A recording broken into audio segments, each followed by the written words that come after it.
This episode of Main Street Moxie is proudly sponsored by Elise Harney Real Estate.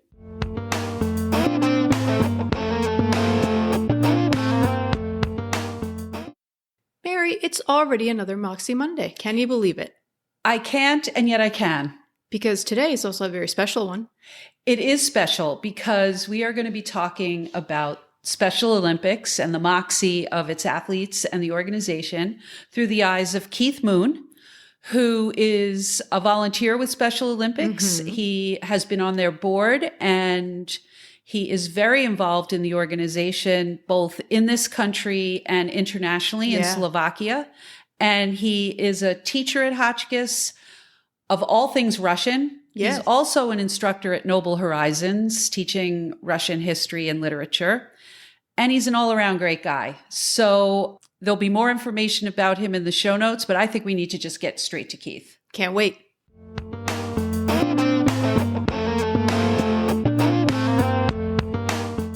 Elise Harney Real Estate is the #1 real estate agency for the tri-state region, and they provide a comprehensive overview of the regional market spanning Litchfield, Dutchess, Columbia, and Berkshire counties. Elise Harney Real Estate serves 40 unique communities with 35 years of experience. They have a team of knowledgeable real estate professionals to work with you to buy or sell your house. Their offices are located in Salisbury, Millerton, Norfolk, Falls Village, and Riverton, or you can visit them online at www.harneyrealestate.com.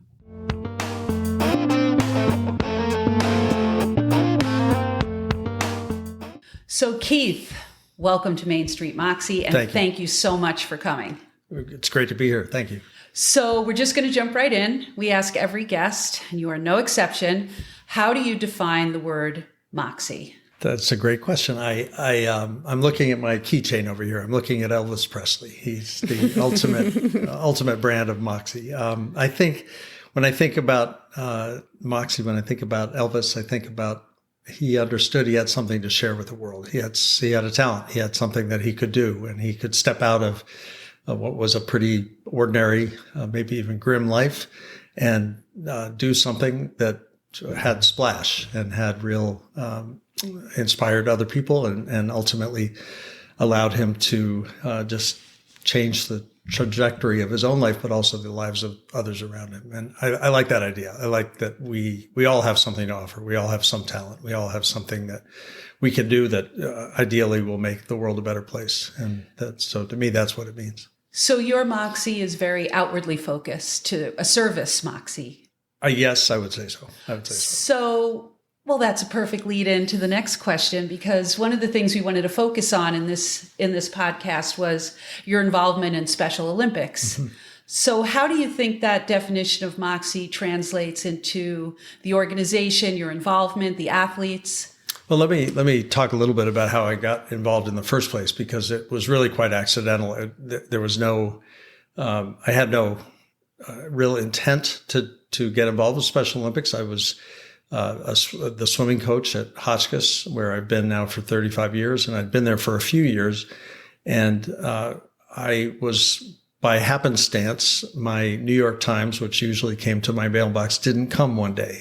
It was one of those things where I can't remember what the circumstances were, but it just simply didn't come. So I went to the library and picked up the Hartford Courant, which I don't normally read. It's a good paper, but I don't normally read it.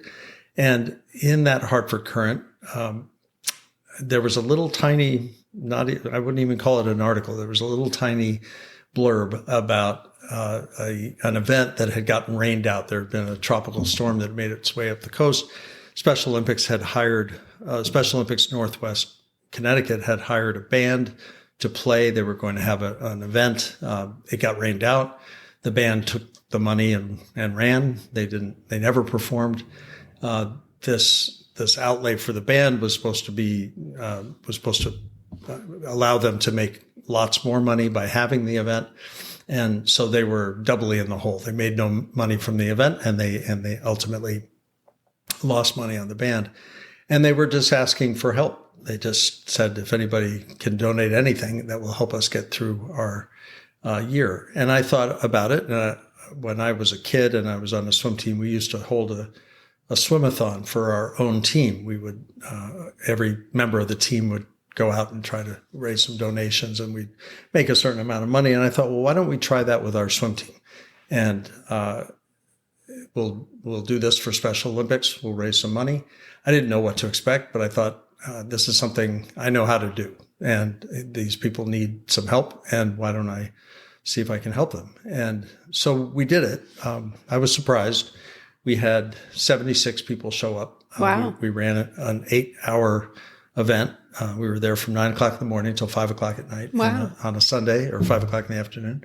And ultimately, we raised over $4,000. It was one of those things where people liked the idea. And I got in, and there was a funny moment when I got on the phone.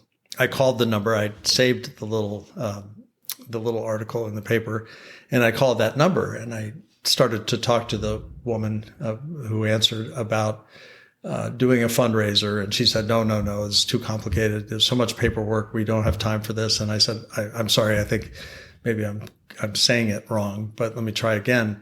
We've held the fundraiser.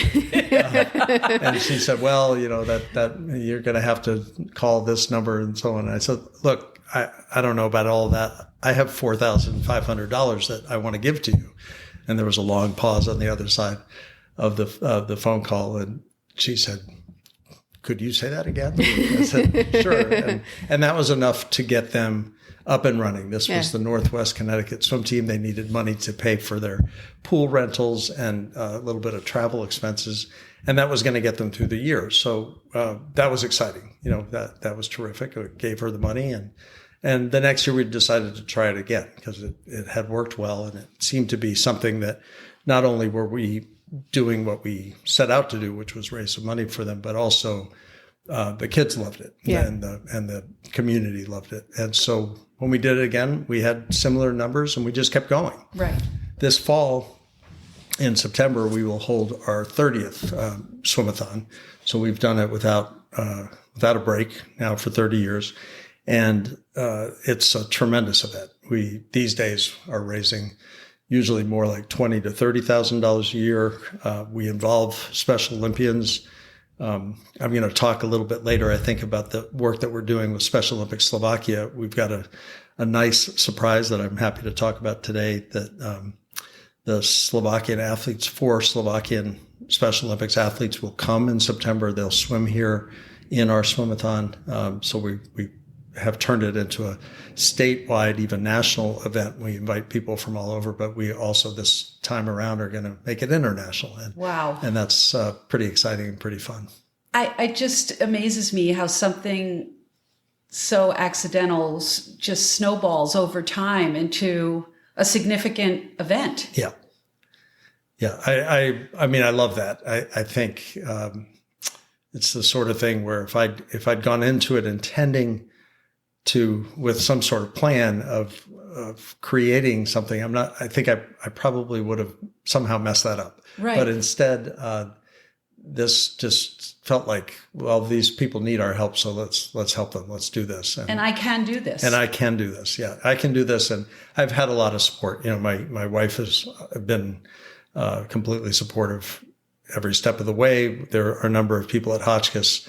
I think about people like Caroline Kenny Birchfield, who has been swum in every Swimathon that we've held. She was even about 8 months pregnant with her youngest child when we did the first Swimathon, and she swam in it. And she's always been there very loyally to help us. People like Karita Gardner. There's a lot of people at Hotchkiss who have been exceptionally. Tom Trethway, my good friend, have always been there to say, yeah, let's do this and let's make this work. That happenstance, that chance encounter with the Hartford Courant resulted in you a multi-decade greater involvement in Special Olympics as well. So what is it about the mission of the organization that pulled you in beyond the Swimathon? Well, it's, once I got involved and we did the Swimathon for a few years, we decided that it was important for us not only to do the Swimathon ourselves, but to invite the Special Olympics swim team from Northwest Connecticut to come do it as well. We for years, we held the Swimathon in our pool. The pandemic made us shift over to the beautiful Lakeville Lake, and we've liked that, so we've stayed there. But we used to do it in the pool, and the Special Olympics team would come and they would swim. They would raise money for themselves as well. Every year they'd bring a bus of anywhere from 12 to maybe 18 athletes and lots of parents and coaches and friends. And they would get in and swim. And meanwhile, they would also go to brunch at Hotchkiss with some of our students. And this remarkable interchange of the athletes and our students. I mean, it's hard to express how remarkable it is to see those athletes coming to a pool that they, especially the second, third, fourth time that they came, they really felt that it was their pool. They owned it. They had a terrific look on their faces when they'd arrive and say, "I'm here." And so that was a very. I understood early on that was a really beneficial relationship that our Hotchkiss kids were having with these athletes, and vice versa. I mean, everybody was coming away kind of glowing. I don't know if either of you have spent much time at a Special Olympics competition or any kind of event, but these are the happiest people in the world, and they exude this enthusiasm that it's really hard. It's hard to miss it. And it is really exciting for everybody involved. So as we went along and did this, we held a couple of swim meets at Hotchkiss. We had this beautiful pool. We have this beautiful pool. And so we decided we would expand. We continued to do the Swimathon, but we also had a swimming event, swim meet with Special Olympics athletes. We've also had track and field events. We've done now golf. We're going to do that again in a couple of weeks on our golf course. So we've just found opportunities to open up our campus to Special Olympians. We're also a site for fitness club walk. So any Special Olympics athlete who comes to Hotchkiss and does our 2-mile walk that has been measured out and laid out for us, they can earn a pin, and that's pretty exciting. And we usually do that a couple of times a year, give people an opportunity to come and do that. And all the while, our students are kind of serving as the school's ambassadors to host them and allow them to feel really comfortable. We've also now, in the last 2 years, we've expanded to I'm the boys swimming coach, when we host a swim meet, a home swim meet, one time each year. Last year it was against Choate Rosemary Hall. This year it was against Loomis Chaffee School, both Connecticut schools. We invite Special Olympics athletes to the meet. They swim with our kids. We set up a couple of exhibition relays at the start of the meet, and kids from those schools and Hotchkiss and the Special Olympics swim together against each other on relays. That's a hugely successful and fun event. So I think when I think about the mission of Special Olympics, it's essentially get involved. We want, these are athletes who were born with intellectual disabilities. They have on the surface would seem to have really difficult lives. Underneath that, they have a lot of joy. They have a lot of interest in being involved, being included. And when that happens, I think the tone is so infectious, the love is so infectious, that it's hard not to be excited to have them again.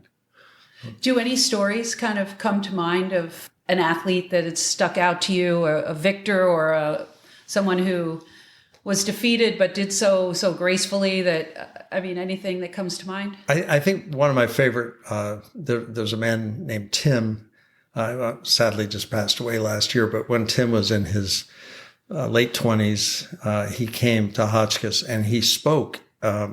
He was born with Down syndrome, and he stood up in front of our whole school and gave a speech.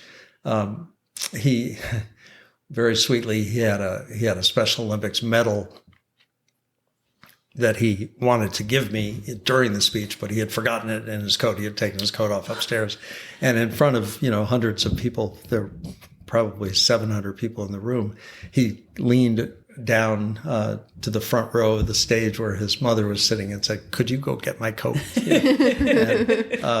the audience just loved him. And I think those moments where we get to see, all of our students recognize that standing up in front of the whole school and speaking is nerve-wracking. That's hard. And to see someone from outside who has born with intellectual disabilities bravely standing up there and saying his piece and saying it so well, that was really inspiring. And I think easy to see why the kids gave him as long a standing ovation as you could get. Yeah, it sounds like it was a worthwhile, well, I guess just an opportunity to see someone unguarded and unconcerned and just wanting to share. Yeah. Without all that other stuff crowding into their heads about who's going to laugh and who's going to say this. And I think if that, that's a great lesson to learn. I think we see that when we used to do the track and field event. It wasn't a competition. It was just sort of a training. We would do it at the end of May, and they have their Special Olympics holds its state games in June. So we would just do kind of exercises to make sure that they were ready to go for their competition. And invariably, the Special Olympics athletes wanted to race or play or whatever it was. Our Hotchkiss kids, sometimes it was the first time they'd ever interacted with Special Olympics athletes and weren't really sure what to do. It takes about 10 seconds for them to get past that because the athletes are so generous and so joyous and so demanding of and competitive. Absolutely. Absolutely. How do you think Special Olympics involvement carries over into other aspects of their lives? Have you gotten a glimpse into that? In terms of our students? The Special Olympians themselves. I had once I'd been doing this for a while, Special Olympics at a certain point invited me to join their board of directors. So I served for 9 years, just until this past year on the board of directors. It's a 9-year term. I'm hoping to re-up. There's nothing I would like more, but at the end of 9 years, I had to step down. So we'll see what happens in the next year or two. But well, now that we have it on record. Yeah, that's right. You hear that, everybody? I think what's remarkable is to see the difference in the lives, not just of the Special Olympics athletes, which is huge, but also their families. Mm-hmm.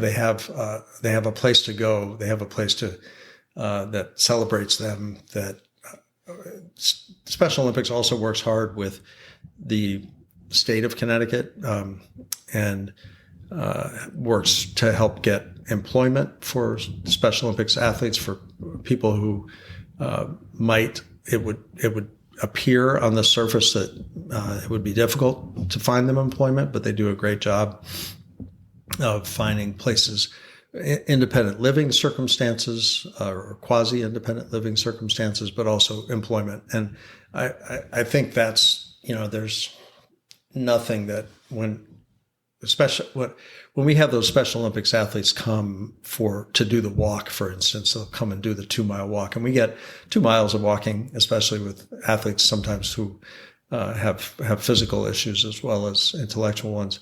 That's a good long chunk of time to talk to athletes about. And it's not flat. And it's not flat. It's not flat. So we talk about their lives, and always to a person, they want to talk about their jobs. They're very proud that they have jobs, and they take that very seriously. They take their responsibilities very seriously. And you can see that it has impact too on their employers, on where they work and the people that live with and the people that care for them. And they care for each other as well. It's really remarkable to see. There are some things that Special Olympics athletes can't do. They never think about it that way. They always think about what they can do and what the next step is for them. And they're very eager to be included in this world. That was something that Thorne and I noticed on the website about this emphasis on the can. The can do, not the can't.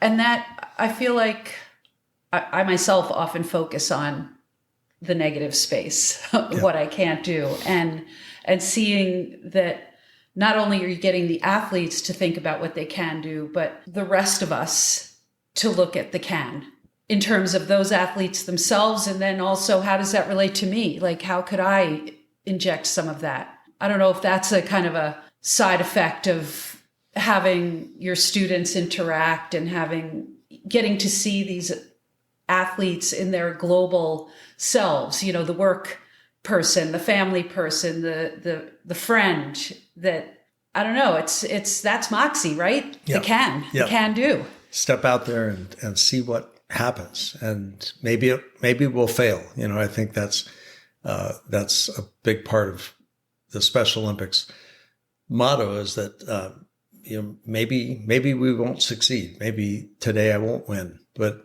let me try. Let me get out there and try. Right. Right.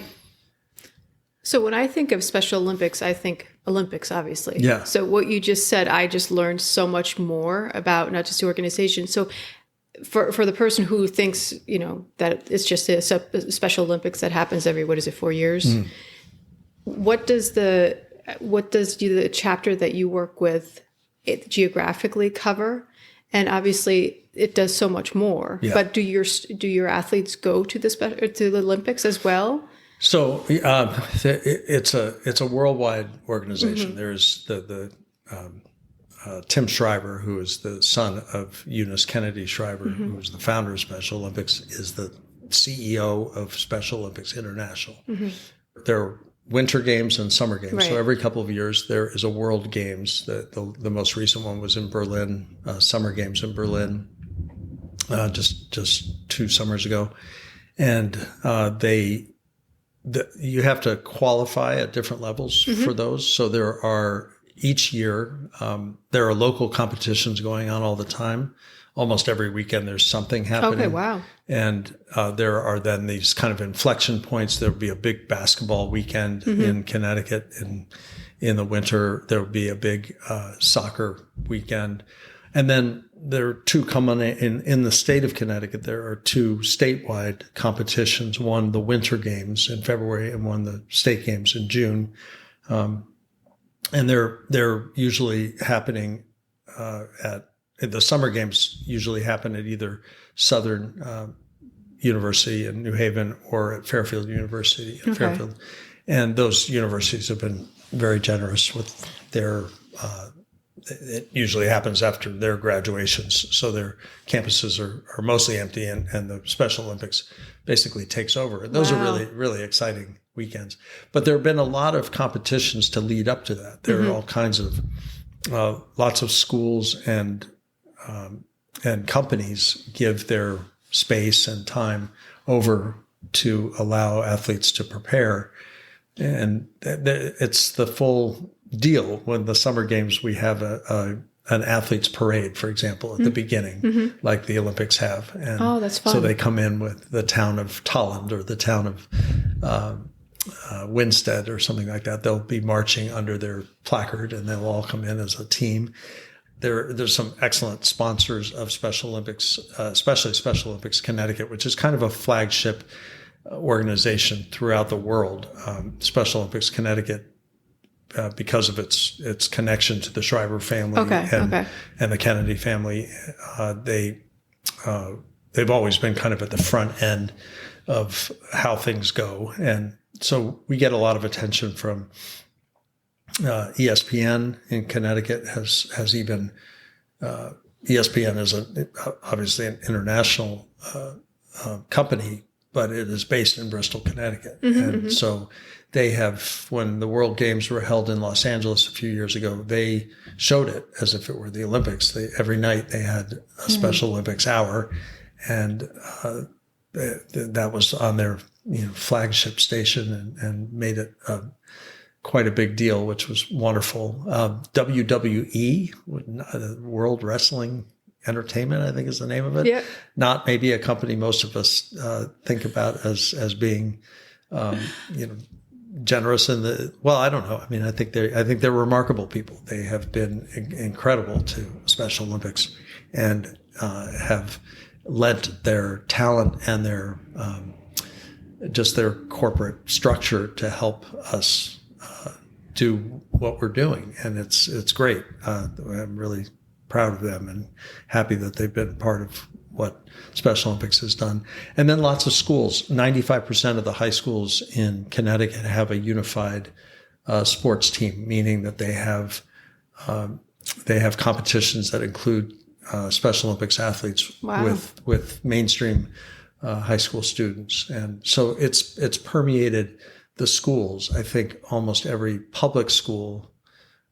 There are some exceptions. We just Region 1 in Connecticut was one of the last schools to sign on. Partly just there's a population-based question. You know, if you have low numbers, they may be difficult to put this together. But they have now started a Special Olympics part of their school, and so that idea that the athletes are everywhere and bringing them in and having them interact with local kids, I think is exactly the right. There's a marvelous man, a man named Bo Doherty, who was the head of Special Olympics for about 25 years. It was really his brainchild to create unified sports. And now unified sports across the country, across the world is a very big deal.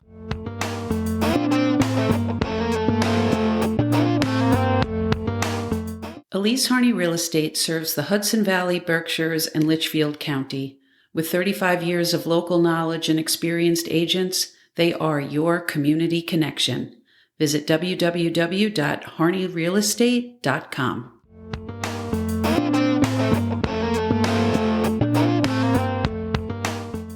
Can you clarify what unified sports means? Yeah, it can mean lots of different things. I think the bottom line is if and when there's an opportunity, kind of what we were trying to do with the swim meets with Choate and Loomis, if and when there's an opportunity for Special Olympics athletes to compete alongside and on a team with students from a local. These are students who go to these local high schools. In our case, it's a little different. We don't. We were borrowing some athletes from other teams to have them come and compete with us. But I'll use the example of something like New Canaan High School. There are students who go to New Canaan High School who also compete in Special Olympics, and trying to figure out ways to include them on the basketball team, include them on the track and field team, include them in any competition, and then also setting up some special competitions where they can be really kind of front and center in a game or whatever it might be. But just inclusion, I think, is the biggest factor there, making them not just part of the school at large. Years and years ago, I think, we think back 5 or 6 decades, these would have been very marginalized students, very marginalized people. And the idea of Special Olympics has always been to recognize that they are part of our world and that we are better off for that. Well, going back to Moxie, which we always have Always. If you're feeling excluded or discriminated against, you're preventing from exercising your full potential, your full Moxie. And those kinds of barriers, it's always better to break them down than to have them exist. Yeah. And I think one of the things also on Special Olympics that caught my eye was on the website that there's 200 million people worldwide with intellectual disabilities, and that Special Olympics is trying to reach everyone. Not specifically, I would imagine, as a participant in the games, but just to witness, to be involved in some way, to understand and break down those barriers of perceptions and limits that we put on Special Olympians and their families. Yeah. Maybe I can talk for a minute about Special Olympics Slovakia and what we've been involved in, please. Because I think this gets exactly what you're talking about. Vladimir Putin launched a war against Ukraine, a bloody and terrible war on February 24th of 2022. So it's now been over 2 years of this war going on. And in the immediate aftermath of that invasion and attack, millions of Ukrainians left the country, mostly women and children. The Ukrainian government was not allowing men to leave. men between the ages of 18 and 60 because they wanted them to stay and fight. So women and children left in numbers that were between 12 and 14 million Ukrainians. So it's a country of about was a country of about 45 million people, and 12 to 14 million of them left the country within maybe the first 2 months of that conflict, and poured into places like Poland and Slovakia and Hungary, places that border Ukraine. And most of them, the Europeans were remarkable. The Germans, the Poles, the Czechs, the Slovaks, Hungarians were remarkable about allowing the refugees to come in. It's worth noting that those same countries were not necessarily so accommodating when the Syrian refugee crisis happened some years ago. But in this particular case, they did open their doors. They opened their schools. Students, high school age and younger students could join their schools for the most part. In the country of Slovakia, a small country of about 5 million people with about a 60-mile border with Ukraine, they allowed families to settle. They even gave apartments out, but they did not allow students with intellectual disabilities coming from Ukraine to go to their schools. They thought that was going to break the bank, and ultimately they said no to that. And that meant that these mothers with their children, and sometimes multiple children, but children with special needs, couldn't go to school. They had nowhere to go. And so this remarkable woman, Eva Gazova, who's the head of she is the national director of Special Olympics Slovakia. She got in touch with, it was a sort of long circuitous route, but got in touch with Special Olympics Connecticut at just about the same time that I was planning a trip to go to Eastern Europe. I speak Russian. Many of the Ukrainians who have left Ukraine speak Russian. So I thought, I'm going to go help. I'm not sure what I'm going to do, but I'm a teacher, so I had the summer to go do something. And I had a friend of mine who had at one point served a church mission in Ukraine, told me that Slovakia would be a good place to go. So I had already made plans to go to Slovakia.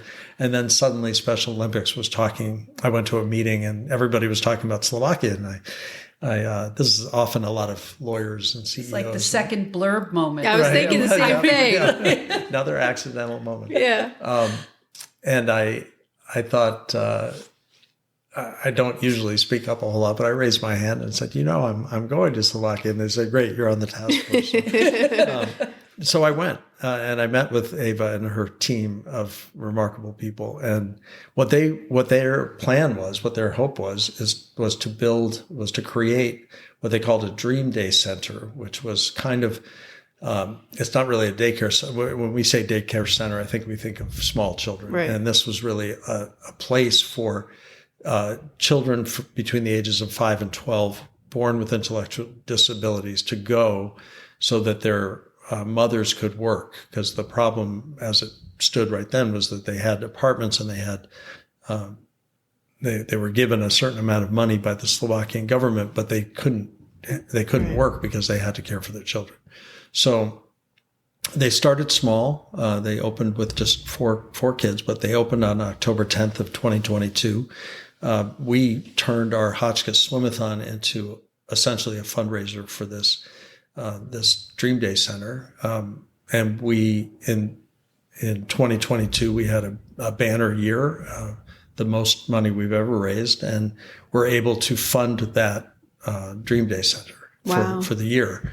And that worked beautifully. We took some Hotchkiss students over to see it in March during our March break. I took with 2 other faculty members, 18 students to see the Dream Day Center, to be involved with Special Olympics Slovakia.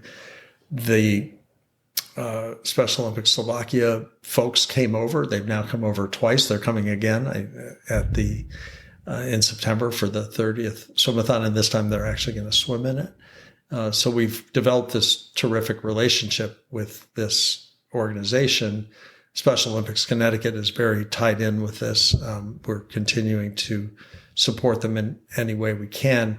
That's an interesting moment. Special Olympics Connecticut spends a lot of its time trying to raise money. Mm-hmm. This is a nonprofit organization that is always seeking donors wherever it can. And they were also fronting some money to Special Olympics Slovakia to help this cause. And I really appreciate that it would have been easy enough, I think, for Special Olympics Connecticut to say we've got to focus only on ourselves. But they haven't. They've been willing to say these people are in need, and they're in need right now. As you say, 200 million people across the world. You think about, I can't help but look at it through this lens, when I think about what's been going on in Gaza, what's been going on in Israel, what's been going on in all kinds of hotspots all over the world. There are certainly children born with intellectual disabilities in Gaza. And so that extremely messy and sad situation, I think for those families becomes even more frightening. What right. happens to those kids and therefore to their families, because their families, of course, are always going to keep watch out to help them. So on the one hand, I love that Special Olympics Special Olympics in general has its mission to get people involved and out of the shadows and living their full lives and competing and doing the things that bring fun and joy to everyone's life. But also, in some of these cases, it's just a matter of survival and right. trying to figure out how to put one foot in front of the other. The Dream Day Center now, there are 12 children who attend every day, and we're limited. It's a beautiful spot. There's been some generosity on the part of some Slovakian schools to allow they pay a pretty minimal rent for the place that they're using. They've got a beautiful spot. The limitation has been qualified teachers who speak Ukrainian. So they would like to expand, but right now that's kind of where they are. But that means 12 children, that means 12 families have been able to have a much more successful life. They'd all like to go home, all those right. Ukrainian families. They can't, and they won't until this war is over. And it's amazing to see, they've prospered. They've been able to flourish in a place that at the very beginning felt so hopeless. When they came right. in March of 2022, it was cold and it was winter, and they had they had just been ejected from their homes. Now they have a place where they can go every day, and there's lots of support and love. Right. An opportunity to flourish. Mm-hmm. I find it interesting. It must speak to the culture of the organization, or at least the Connecticut chapter, that they're not seeing it as a zero-sum game, that if they win, we lose, or win in the sense of getting funding, but that, the ethos of Special Olympics is all together. Yeah. And sometimes that exists on paper, and then when the reality hits, it doesn't always translate, but it sounds like it's working. Yeah, there's a couple of people that are worth mentioning. Mike Mason, who's the CEO of Special Olympics Connecticut. I think that's very much his vision, that we're all in this together, and we'll sort things out later. Right. For now, let's help people that need help. And the head of the board, Matt Netchie, has also been just instrumental in making sure that not only are we taking care of our mission here at home, and we are, I think about nobody in Special Olympics Connecticut, nobody on the board of directors is saying, let's pay more attention to them than ourselves. We always take care of our own. But at the same time, if we have this opportunity and we recognize that, when I've been doing the Swimathon for a long time, there was no story that gained more traction than this one. We had been sort of making our way along I hate to put it just in terms of money, but money is an indication of something. We've been kind of marching along, raising anywhere from $10,000 to $12,000 a year. This story came along, we raised $34,000. Wow. In your Swimathon alone. In our Swimathon alone, yeah. Wow. How can people get involved? You speak of volunteers, or we've mentioned that, but also, financially, obviously, that makes a big difference because the more people you can help with that, Sure. more programming, more, anything. Yeah, well, we're always, Keith Moon at Hotchkiss, kmoon at hotchkiss.org. We love, first of all, to have people participate. Yes. If they can come be involved in the Swimathon, the 30th one will happen on September 7th. In the afternoon, we will start on the Hotchkiss Beach. We will swim across the lake to the town grove. Okay, I'll hold the towels. It's okay. Not everybody's a swimmer. And then we wait a couple of minutes, collect everybody again, and then we swim back. So it's about a 2-mile swim. And wow. Last year we had 48 people go in the water, and this year we're actually expanding it because of the 30th anniversary. We're kind of shaking the trees and seeing whom we can invite. And I think we're probably going to end up with about 100 people going across, which is exciting. We travel with a flotilla of boats that people like Carita Gardner and her husband, Chris Osnick, are on, and other folks who are helping us. I think about Amanda McClure is always out there in her kayak, and lots of people who are just kind of making sure that we're okay in the water. The people who actually make the swim are pretty good swimmers, so we don't worry too much about it. But it's really nice to see that. We kind of take over the lake for the day and make our way across and make our way back. And then we've got a whole lot of people on shore. We have a barbecue afterwards. That's the best hamburger I eat all year. And they're anywhere from sometimes as many as 200 or 300 people on the Hotchkiss Beach, kind of waiting for the group to come back in and celebrate by having a barbecue and some fun. Are any of the previous swimmers coming, who have been in volunteer or have participated in the last 30 years? Yeah, sure. In fact, that's one of the things I'm trying to do right now is invite our former, some of these people are in their 40s or 50s, and get them back here and get them in the water. Anybody can join us. Anybody can donate. Anybody. We'll have a donation page that will be linked all over the place to my social media, but also Special Olympics social media. And we're always encouraging people to get involved and to show up and see it. I think this year in particular, these 4 athletes from Slovakia who don't speak English, that's something that we'll handle as we go. They're going to be here with coaches and parents and friends who do speak English, so that'll help. But it won't matter. There will it will really be a remarkable afternoon to watch those athletes interact with our kids and just people from all walks of life. It'll be a lot of fun. Yeah. We did for years, as I said, we did our swimathon in the beautiful Hotchkiss pool, the Hickson pool. At our peak, and this was a big goal for us in our 25th year, which was in 2019, we had 247 people swim. Wow. And all you had to do to participate was swim one length of the pool. And we had a lot of children, local school kids, and I think one year we had a 4-year-old and an 87-year-old, and then lots of people in between. And that was terrific. Then, of course, the pandemic hit, and they said, you can't do it in the pool. Right. And I said, well, how about if I do it in the pool? And they said, no, nobody goes in the pool.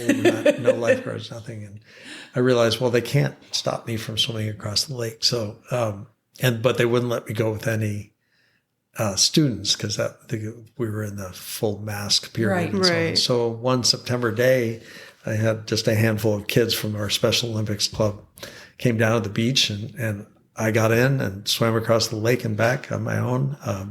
Nicholas Birchfield, Caroline was pregnant with Nicholas Birchfield in Swimathon 1. He went alongside me on the paddleboard just to make sure I was okay. and it worked. We made it work. So we went from 247 participants down to 1, and now we're building back up. Yeah. Yes. Well, this year sounds like you'll take a big leap. Yeah, we're going to take a big leap. One of the things, just watching you talk about your involvement, I mean, you can see the look on your face as you're thinking of how great it's going to be and how great it's been. And I'm just, in building your own Moxie as an individual, what does giving back and altruism and volunteerism, how does it play into your life? Well, I think, I've raised my own children. My kids are now in their mid to late 20s. They're set on their journey. One is in California, one's in Colorado, one's married, one's engaged, and they've moved on very successfully in their lives, and they're very connected to us. But my wife and I have, I think we have always felt that we have a lot to offer, and that there are these opportunities to do things. We're not particularly busy with our family life. We are busy with school, but that has its ebbs and flows too. And I got involved. I went to Cuba some years ago on a trip, and Caroline Kenny Birchfield, she keeps coming back into this picture. She's a very important. We know Caroline. Yeah, we know Caroline. She's a very important person. She is. She was working for Noble Horizons at the time, and we were just talking about my trip, and she said, "Would you come over to Noble Horizons and just speak and tell that story?" And I said, "Sure." I thought, why not? And so I did that, and I loved it. And so we put together a class. I teach things related to Russia. I teach Russian history and Russian literature. And I said, well, why don't I teach a class on some of the books that I'm teaching at Hotchkiss? And so we did that. That was back in 2012. That went quite well. I think both the lecture and also the class went well. So I started doing that each spring. This is my 13th year of doing that. We've got class every Wednesday afternoon at 2:00 in the spring. I coach in the fall and the winter, so I can't make it work except in the spring. And that's been remarkable. We know how popular you are. We hear about it. I just love it. I love that 30 people are coming on a Wednesday afternoon in the spring at 2:00, sometimes a beautiful day, to talk about, this year we're talking about Catherine the Great. And we're reading Robert K. Massey's book on Catherine the Great. And I've had some people who have taken 6, 7, 8 years of that class. And most of the people in the class are in their and they never graduate. Graduation in this case is not good. Yeah, right. But it's just amazing, actually, to see. I mean, I think I've been very aware of how appreciative they are of the time and of the class, but what they don't know is how much it means to me. And it's just great to feel that energy. Same thing with Special Olympics, feel that energy of a population that could be marginalized, could be forgotten, could be left out. And that's not at all, when I'm sitting in that classroom, those are not marginalized people. They read every page of it. They put you through it. They put you through it. Great Yes. questions, great comments. And they've all read it. Tremendous energy. Yeah. And for our listeners who don't know, Noble Horizons is a retirement Retirement home in Salisbury. Yes. Yep. And it's a terrific place, just an amazing collection of people. We have opened it up. It's not just, you don't have to be part of Noble Horizons to come to the class. I'll tell this story. I usually pick the book in December. I sort of think about what I want to do in March. And so in December of 2021, I had read a biography of Vladimir Putin called The New Tsar by Stephen Lee Myers. And I thought, well, I'd like to teach that book. And typically I'd have anywhere from 18 to 25 people sign up. And the war broke out in February. The course started in March. I had 97 people sign up. Oh my God. And this was happening on Zoom. because of the pandemic, and that was just wild, really, really interesting. And I think that kind of bought me a whole bunch of new subscribers. But that's been a wonderful way. Just I feel like I get to test some things out with that population, or I've tested some things out with my class back at Hotchkiss. Some years ago, I taught the book Anna Karenina, not a short book, 800 pages, and I had taught it a few weeks earlier with Hotchkiss seniors, 18-year-olds, and now Noble Horizon seniors in their 70s and 80s. And that was, I don't even know how to begin to describe that experience, because it's a book about everything, about life, about marriage, about love, and birth and death, and things that go right and things that go wrong. And to hear, first of all, 18-year-olds talk about it, but then second, 80-year-olds talk about it, and coming at the book, same book, from such incredibly different perspectives in their own lives was fascinating, just fascinating. Do you ever bring the two groups together? Once in a while. Yeah. I know that Karita Gardner has done that with more success. Yeah. She actually had a group that came to her class at Hotchkiss, I think, once a week. I've found that harder to do, just in the logistics. Logistics mainly. And then I have taken a couple of Hotchkiss students over to meet with them. That's fantastic. Yeah. They for both of them, because they are about the right age for grandchild relationships, and that's been interesting. But I think they, by and large, we're all having just a great time, and I think it reminds me that I go back to something I said at the very beginning. I've got this. I know my Russia. I know my Russian history. I know my Russian literature. So I have this talent. I have this ability that not everybody has. And I know that I can go into a group that is probably looking for something fun to do on a Wednesday afternoon, and I can bring it some life. And if I do that, we're all going to be better off for it. So, yeah.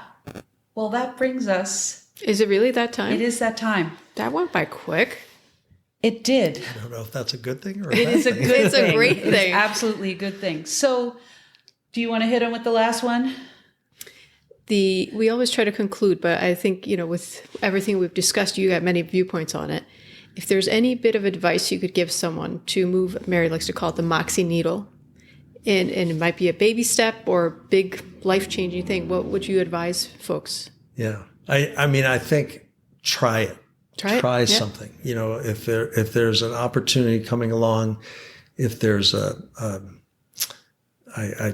try to get my, for example, my colleagues at Hotchkiss to try the Noble Horizons thing. And someone like Karita has taken hold of that and really run with it.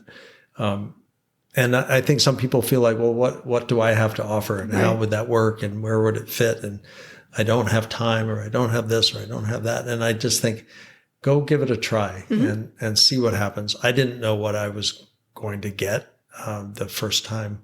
The first time I ran my course at Noble Horizons, I had maybe 7 or 8 people. Right. And they kind of wandered in a little skeptical, and who's this guy, and why should we pay attention to him? And now we're, now it is really kind of a hallmark of spring, I think, that the course is happening, and we've got 2 weeks left, and I think people are already kind of itching for, well, what's next? What's happening next year? And I think it just worked out in a way that I don't think any of us really anticipated. But maybe the thing about Moxie and the Moxie needle is that when you put yourself out there and you try something new, and somebody responds, that moves your Moxie needle too. Right. This is something I'm very dedicated to now, and I care about a great deal. I want it to be the best that it can be. I want that Dream Day Center in Slovakia to be the best that it can be, and I want success for those people, none of whom I had met before 2 years ago. But I'm invested with them now, and I care about what happens with them. And I know that I have something that I can help them do. I can offer something. So I better keep going. And in return, I just feel I am leading a very full life right now in the best possible way. Not in a, of course, sometimes I'm busy. There's some things I've got to figure out this week to be sure that I'm ready for a lot of things. Right. There's some, we're working on some travel plans, for example, for 8 Slovakians, 4 of whom have intellectual disabilities. There's some complications to that, and they're trying to figure out some transportation and where they'll stay and how just all of it is a little bit complicated. But at the end of the day, I know what September 7th is going to look like, and I know what those hugs are going to feel like at the end of it all. So you know what Keeps you're you working motivated. towards. Yeah. Yeah. I think also coming back full circle to what you said at the beginning when you looked at the blurb, I can do this. yeah. Like that you weeded out through all of the other stuff to find that one thread of the thing that you can do.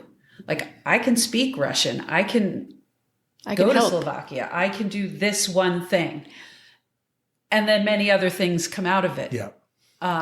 So And the relationships that build, I think it's just amazing to see how involved, for example, Eva Gazova from Slovakia and Mike Mason from Special Olympics Connecticut are great friends, and they're working together on this project. I was kind of the bridge for that, but I can step away, and they're going to keep going. And I have other things that I can work on. I think about the people who come to class at Noble Horizons that then I've learned there's sort of a subgroup that meets to talk about the reading during the week. So that what you missed. How can we get them next week? So those are amazing moments where people who maybe didn't realize that they could be as connected to each other. Even sometimes they're living, next to each other, but they don't realize that they can have the kind of impact on each other that they can. And if there's some way for me to bring to accelerate that and allow them to meet each other and be with each other, then great. Amen. Yep. Thank you so much for thank you. taking the This time was out great. to It was a talk pleasure. about your involvement with Special Olympics. There will be ways to get involved in the Yes. show notes, so our listeners should check that out. And the email address again is kmoon@hotchkiss.org. And I'd love to hear from anybody if you have an interest in Special Olympics or Noble Horizons or really anything new. I'd take on something new too if you got it. excellent. Thanks again. Okay, thank you.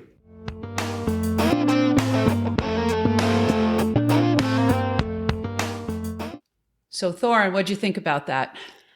There was so much there. I felt like I barely said anything in the first half of that interview because I was just sitting here listening, taking it all in, being so inspired and so moved to hear Keith's words and enthusiasm and love for this incredible organization and these people that are, athletes, families, students, everyone involved, and just the impact that it has, not just here in our region where we record this podcast, but literally globally. Yeah. And to think it all started with a chance encounter with the Hartford Courant. Yeah.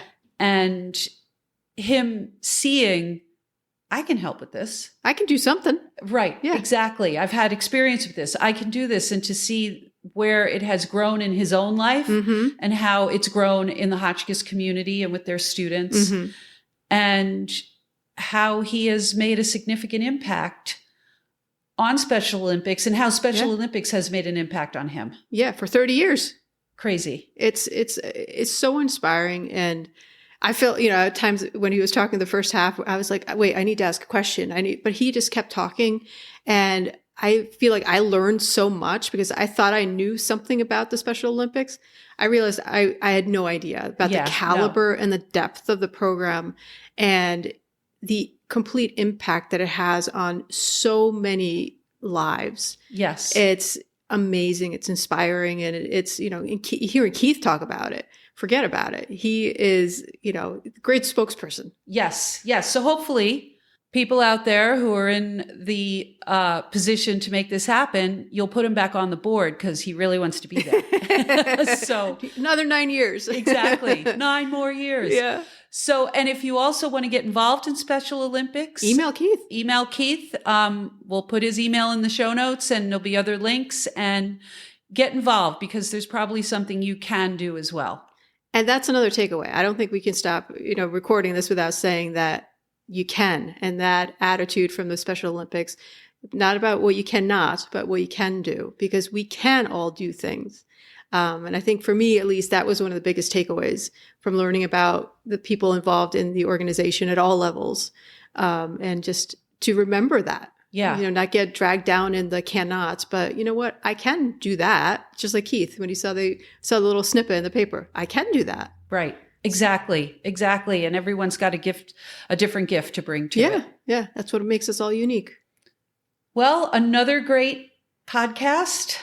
I had so much fun with Keith. To finally meet him, I've heard about him for years and years, to put a face with the name and the community connections that he has in so many ways. So I was just thrilled to meet him and to hear about everything. And I thought it was fantastic and I had so much fun. Me too. All right. Well, till next time. Next time.